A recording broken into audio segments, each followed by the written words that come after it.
Theresa May has continued meetings with politicians from all parties to try to find a way out of the Brexit deadlock.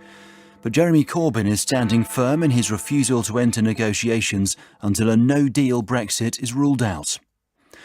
The Duke of Edinburgh has been involved in a traffic accident while driving in Norfolk, but escaped unhurt.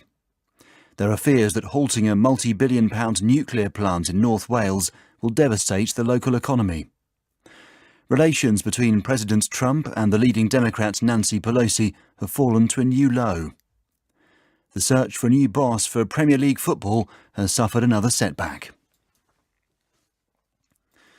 Theresa May has spent the day meeting party leaders and senior MPs at Downing Street as she tries to resolve the paralysis at Westminster caused by Brexit. Mrs May is due to give a statement in the Commons on Monday, but the government announced today that the debate and vote on her alternative plans wouldn't take place until the 29th of January. Jeremy Corbyn dismissed the ongoing talks as a stunt and insisted he wouldn't take part unless no deal was ruled out. Separately, the senior Tory MP Nick Bowles says he's received widespread support for a motion that would force the government to delay Britain's departure if a new deal failed to emerge. Is our assistant political editor, Norman Smith.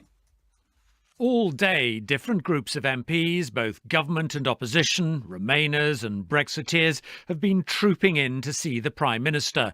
A number of senior cabinet ministers, including the Environment Secretary Michael Gove and the Brexit Secretary Stephen Barclay, have also been involved in separate discussions to win over critical MPs.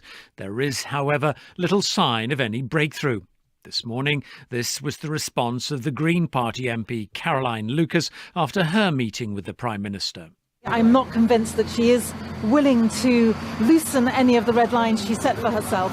She still thinks that it's going to be possible to be able to tweak this deal sufficiently to be able to get the 230 MPs who voted against it to swing behind it. I remain pretty sceptical about that, and that's why I think she will have to come back and look at that issue of the people's vote again. And at a speech in Hastings, the Labour leader Jeremy Corbyn reiterated his opposition to taking part in talks unless Mrs May ruled out no deal. Mr Corbyn, who was criticised by the former Prime Minister Tony Blair for boycotting the talks at a moment of national crisis, dismissed them as a stunt. Take no deal off the table now, please, Prime Minister. And if she won't accept the will of Parliament to take no deal off the table, the Prime Minister would enter into phony talks just to run down the clock. In a separate development, the government announced today it was pushing back the vote on Mrs May's Brexit statement to January the 29th, a move which will fuel the suspicion of Mr Corbyn and others that the Prime Minister is seeking to delay the process to intensify the pressure on those MPs fearful of a no-deal Brexit. A charge rejected by the Tory party chairman Brandon Lewis, who insisted the government was genuine in seeking to reach a consensus. We want to have a proper conversation about some of the details that they want to see. Parliament's been very clear in that vote of what it doesn't want. We've got to get to the bottom of what it does want in a way that we can deliver with the European Union. Meanwhile, the government has been warned some ministers outside the cabinet will resign if Mrs May seeks to thwart backbench efforts to delay Brexit.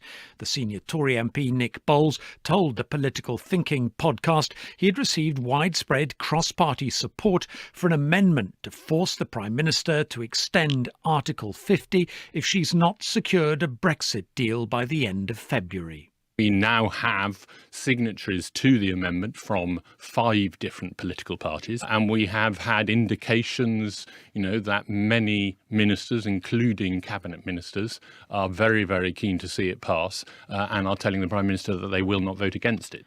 The difficulty facing Mrs May's opponents, however, is that there's little agreement among them. The Prime Minister, on the other hand, at least appears to have a clear plan, even if, to many, it seems to amount to little more than wearing down her critics while the clock ticks on towards March the 29th and Brexit Day. The Prime Minister has written to Jeremy Corbyn, insisting that it isn't within the government's power to rule out a no-deal Brexit. Mrs May also says her door is still open to him. But the Labour leader has sent a letter to his own MPs urging them not to enter into dialogue with Mrs May. More details from our political correspondent Ian Watson. The advice to Labour MPs is contained in a bulky briefing which includes a copy of Mr Corbyn's speech in Hastings and his letter to the Prime Minister ruling out talks unless she changes position. Mr Corbyn advises his entire parliamentary party, and not just his shadow ministers, to refrain from engagement with the government until no deal is taken off the table. One shadow minister has made clear privately that he doesn't expect the Prime Minister to do so at this stage, so he's planning to have an informal chat with his opposite number. Another said he couldn't help feeling that Mr Corbyn had made a mistake, as the public wouldn't understand why he wasn't pushing Labour's position in direct talks with Downing Street. The Labour backbencher Mike Gapes went rather further on the World at One. He said his leader doesn't usually put preconditions on controversial discussions. He's been quite happy in the past to meet with Hamas and Hezbollah and President Assad and the Iranians without preconditions. And I can't see why he has this precondition. He can then go in and argue robustly against the no deal and set out his position. Several Labour MPs have engaged in talks, including the former frontbenchers Hilary Benn and Yvette Cooper. Emerging from Downing Street this afternoon, they both said that they, like Mr Corbyn, had urged the Prime Minister to rule out no deal. I'm told the Labour leader is likely to back cross-party moves to delay our departure from the EU if that's the only way to avoid a no-deal scenario. The French government has given details of its plans for a no-deal Brexit. The Prime Minister, Edouard Philippe, said €50 million was being invested in ports and airports. Several other countries, including Germany, have said they're stepping up contingency measures. From Paris, Lucy Williamson. The French Prime Minister said the prospect of a no-deal Brexit was becoming less and less unlikely, and that there were strong fears it would happen.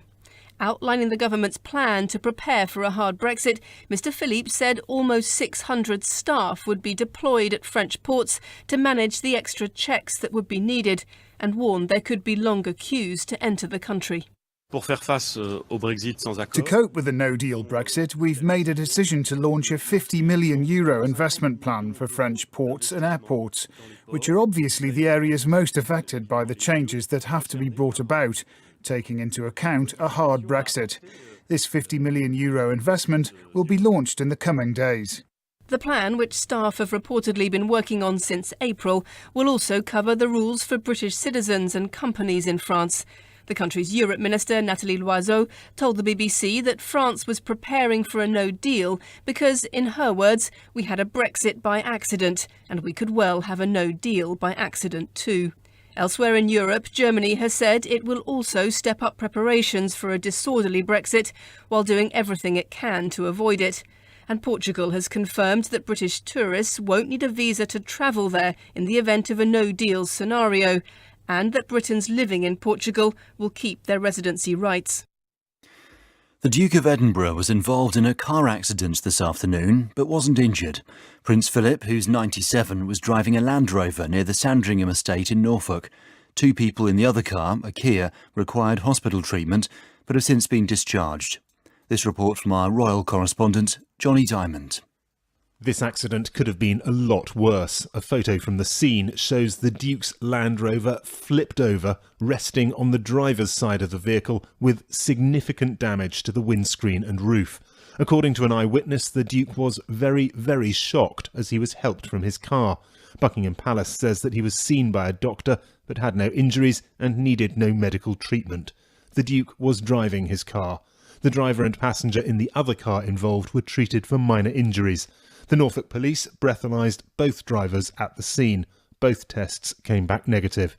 The Duke has retired from public duties but is seen pretty regularly driving around Sandringham or carriage riding in the grounds.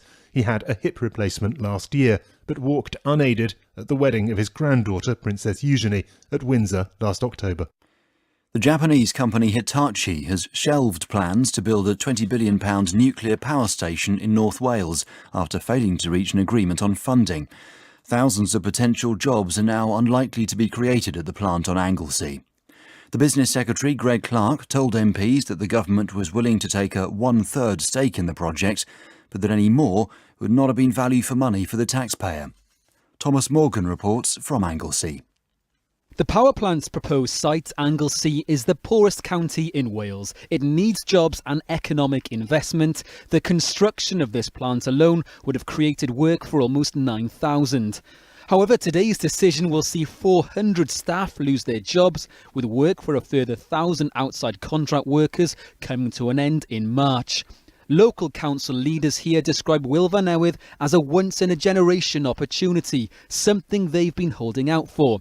And Wales as a whole was due to benefit economically to the tune of almost £6 billion, according to independent research.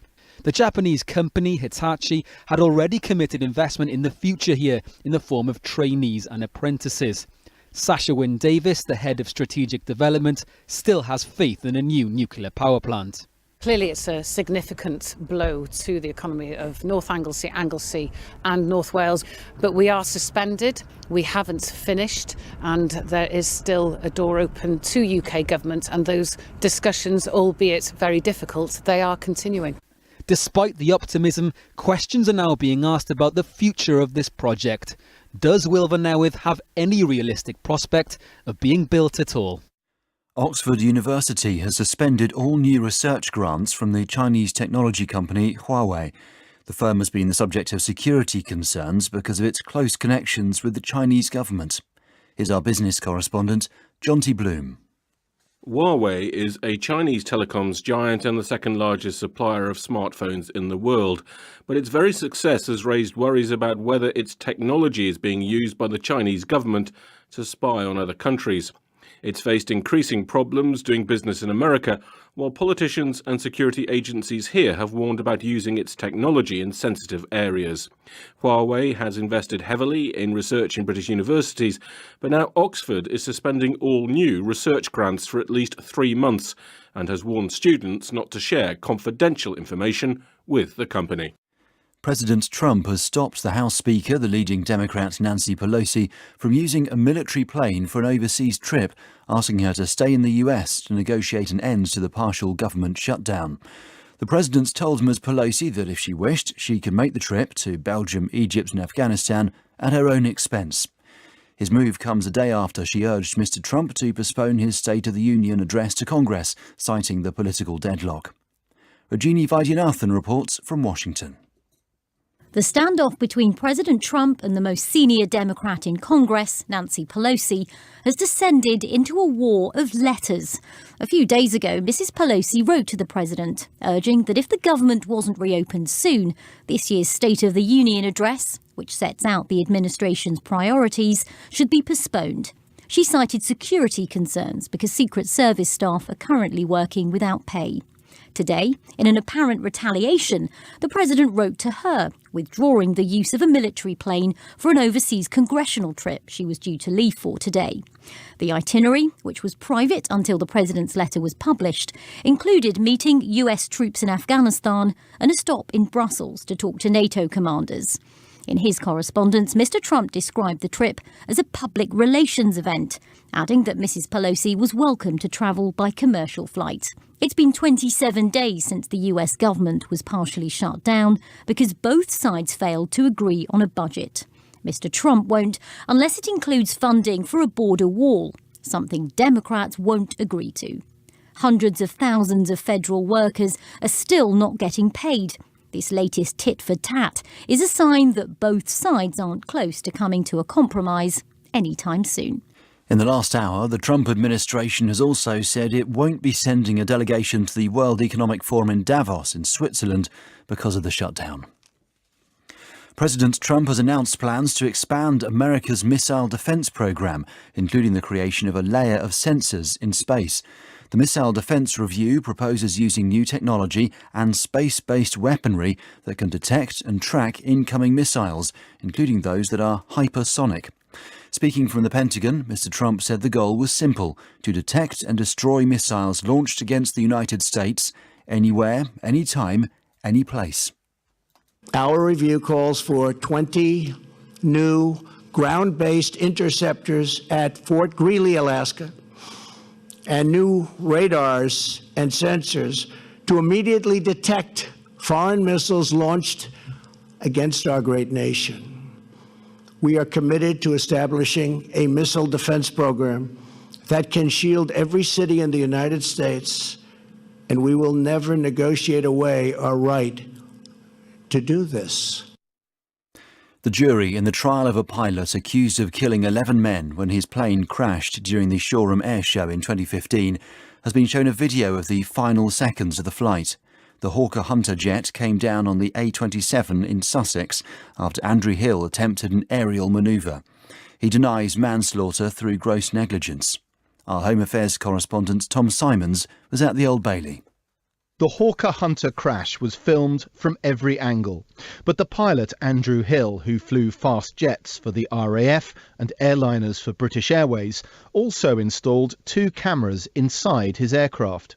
The resulting footage showed the plane turning towards Shoreham Airport for a manoeuvre known as a bent loop, then climbing, turning left and upside down. The prosecution says Mr Hill should have realised he was too low and aborted, but instead he continued, and within seconds his view was filled by the busy road below and then a fireball as he crashed. Andrew Hill was seriously injured and has no memory of the crash, but his barrister told the court the manoeuvre was flown so poorly he must have been incapacitated by loss of blood from the brain caused by the extreme forces of the aerobatics. However, in the cockpit video, he appears to move his head. He denies 11 charges of manslaughter. The African Union has called for a delay in the announcement of the final result of the presidential election in the Democratic Republic of Congo, which is due tomorrow. The opposition has claimed the election was rigged in favour of a candidate sympathetic to the outgoing president, Joseph Kabila. Here's our Africa editor, Fergal Keane. This is an important intervention by the African Union. The allegations of fraud are so significant that the AU has felt compelled to call for a suspension of the proclamation of final results. In a statement issued following their meeting in Addis Ababa, the AU leader said there were serious doubts about whether the provisional results conformed with the votes cast. The defeated opposition leader, Martin Fayulu, has claimed that he won by a landslide. He believes the official winner, Felix Tshisekedi, was declared victor because of a deal with the incumbent President Joseph Kabila. The AU has said it will urgently dispatch a high-level delegation to meet with political leaders in the Democratic Republic of Congo. The Kabila government has frequently denounced what it claims is neo-colonial meddling by Western powers. But this is the voice of Africa speaking, and will be harder to ignore. 2 people are reported to have been killed by security forces using live ammunition to quell a demonstration in the Sudanese capital, Khartoum. Activists say a young doctor and a teenage boy were shot dead. Police also used tear gas as hundreds marched in the capital, demanding the resignation of President Omar al-Bashir, who's led the country for 3 decades, but is wanted on genocide charges by the International Criminal Court. Our Africa correspondent Andrew Harding reports on the growing unrest. This is a dangerous thing to do in Sudan. But in recent weeks, more and more members of the public are daring to take to the streets and to defy their own government. This protest today in Khartoum was led by doctors, lawyers and other professionals chanting freedom, peace, justice. More than 1,000 people have been arrested since the protests began in December, but initial anger about the rise in the price of bread is starting to look more like a nationwide popular uprising. The security forces have used live ammunition to quell some protests, but public defiance continues to grow. A failing economy is at the heart of it. The south of Sudan split away in 2011, taking with it the lion's share of vast oil revenues. An authoritarian government in the north is now struggling to balance its books and to quell public anger over soaring inflation, long queues and systematic repression. A hitman has been told he'll spend the rest of his life in prison for the murders of 2 prominent underworld figures in Manchester and Merseyside. Liverpool Crown Court heard that Mark Fellows, who is nicknamed the Iceman, shot dead Paul Massey and John Kinsella as part of a turf war between rival gangs in Salford. Karen Allen reports. A day after being convicted of the twin murders of 2 prominent gangsters, 38-year-old Mark Fellows begins a life sentence. Mr Justice Davies said that despite the background of his two victims, the impact on their families had been devastating, and added this was an execution pure and simple. The court heard how fellows gunned down Paul Massey, a so-called Mr Big in the criminal underworld, shooting him dead outside his home in 2015. 3 years later, the dead man's associate, John Kinsella, was shot dead after fellows, riding past on a bicycle, fired at him and his pregnant partner at close range. As Kinsella lay dying, the court heard how his killer stood over him and fired 2 more shots into the back of his head. Fellows' accomplice, Stephen Boyle, was sentenced to life for the murder of John Kinsella, with a minimum term of 33 years. New rules are to be introduced requiring police involved in shootings or deaths in custody to be kept separate from each other so that evidence can't be contaminated. The guidance, approved by the Home Office, is part of a wider review ordered by David Cameron when he was Prime Minister. Here's our Home Affairs correspondent, Danny Shaw. In December 2015, after police in Paris had confronted gunmen during a terror attack, David Cameron instructed officials to examine whether the legal protection for armed officers in England and Wales needed strengthening. Police were concerned they could find themselves on trial for murder, as a firearms officer had been that year. The review has led to new advice for prosecutors making charging decisions to consider the dynamic and fast-evolving situations police face. But the Independent Office for Police Conduct has also issued fresh guidance to bolster the integrity of police evidence after someone dies or is seriously injured following contact with officers. In future, police will have to be separated until they've given their account of events. If that's not possible and officers have to stay together, body cameras could be used to record their conversations. New NHS figures for England suggest some winter pressure is beginning to build on the health service. In the first full week of January, hospitals had to close their doors to ambulances 38 times. There's also been a rise in the number of flu cases, and they're expected to rise more substantially as the cold weather arrives. Here's our health correspondent, Jane Draper. The 38 instances when ambulances had to be diverted compare with 6 in the same period last year. Hospitals in South Warwickshire, Stockport and York were among those affected, and most notably Worcestershire, where one of England's most troubled NHS trusts had to divert ambulances on a daily basis last week. The figures also show cases of flu and the vomiting bug norovirus are rising, although NHS England points out this is to be expected in January. Last week, more than 200 people with flu were admitted to intensive care or high dependency units, and health officials said this was having a high impact on those services. The Royal College of Nursing said hospitals were only just keeping their heads above water. NHS England warned that with temperatures set to drop, it was important for people to use the 111 number as the first port of call for non-emergencies. In the city, the 100 share index closed down 28 points at 6,835. On Wall Street, the Dow Jones ended the day 163 points higher at 24,370. On the currency markets, against the dollar, the pound was up 0.7 cents at $1.29.3 cents. Against the euro, the pound was up 0.7 cents at €1.13.6, making a euro worth 88 pence. A senior BBC executive has become the second person to turn down the offer of leading the Football Premier League. Tim Davie, a former acting Director General, has followed another senior media figure, Susanna Dinenage, in rejecting the role. It leaves the Premier League, which is controlled by the top 20 clubs, without a permanent chief executive to replace Richard Scudamore. Our sports editor Dan Rowan considers why. When the Premier League's former chief executive, Richard Scudamore, announced the end of his 19-year-long reign last summer, it was assumed there'd be no shortage of candidates for one of football's most coveted and powerful roles. However, one of the richest competitions in world sport has now been turned down not once, but twice. Last month, the surprise choice, Susanna Dinenage, a TV executive at media giants Discovery, stunned the league by pulling out 6 weeks after being appointed as Scudamore's successor.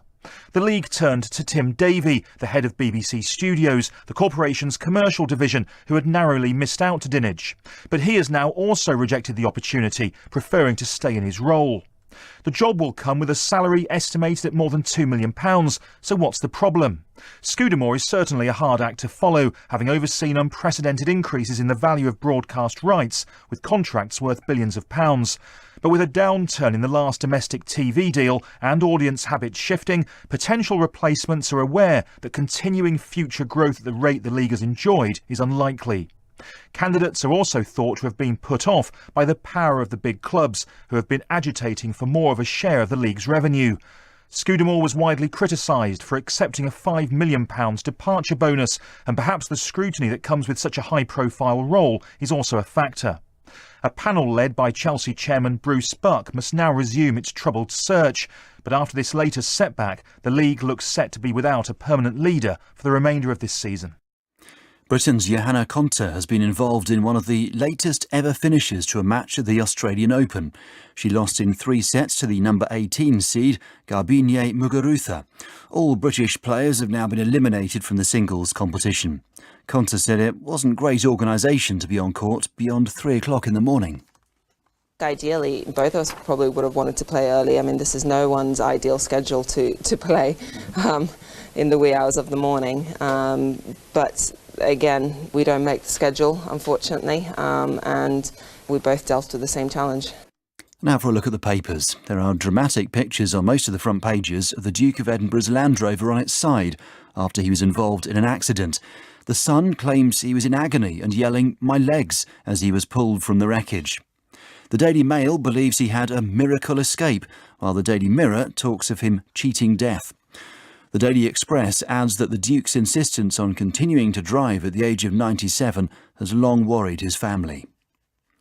The Guardian suggests that Jeremy Corbyn could face up to a dozen resignations from the Labour front bench if the party backs a second referendum. The paper says that pressure is growing on the Labour leader to consider a so-called people's vote, but a string of junior ministers believe the idea would expose the party to a vicious backlash in Leave voting constituencies. The Daily Telegraph says Theresa May is being warned by cabinet ministers that she'll face mass resignations unless she allows them to try to stop a no-deal Brexit. John Bercow is set to become the first speaker in 230 years to have his peerage blocked, according to The Times. Ministers want to punish him for apparent bias during Brexit debates. A sculpture depicting the McDonald's mascot Ronald McDonald posing as Jesus on a cross has been taken down by a museum in Israel following violent protests. The artwork at the Haifa Museum of Art was part of an exhibition on consumerism and religion, which started last summer. The protests began last week when pictures of the sculpture were circulated on social media. Our Middle East correspondent Tom Bateman has been to the museum. Here in the gallery space, there's a notice on the wall warning about harming your feelings if you pass through a black curtain and into an exhibition called Sacred Goods. But inside, the centrepiece itself is now gone.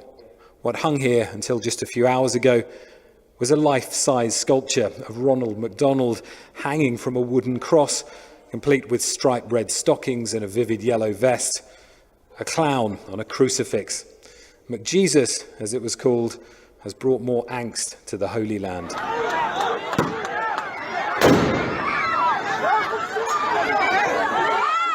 Dozens of Arab Christians protested last week. A petrol bomb was thrown at the museum here. Local church heads demanded McJesus be taken down, and last night the mayor of Haifa agreed, saying the loan of the work expired this month anyway. The row had taken a series of twists. The sculpture's Finnish creator wanted his own work pulled because he was part of a boycott movement against Israel. Then the controversial culture minister, Miri Regev, called for its removal, saying it made a mockery of Christianity.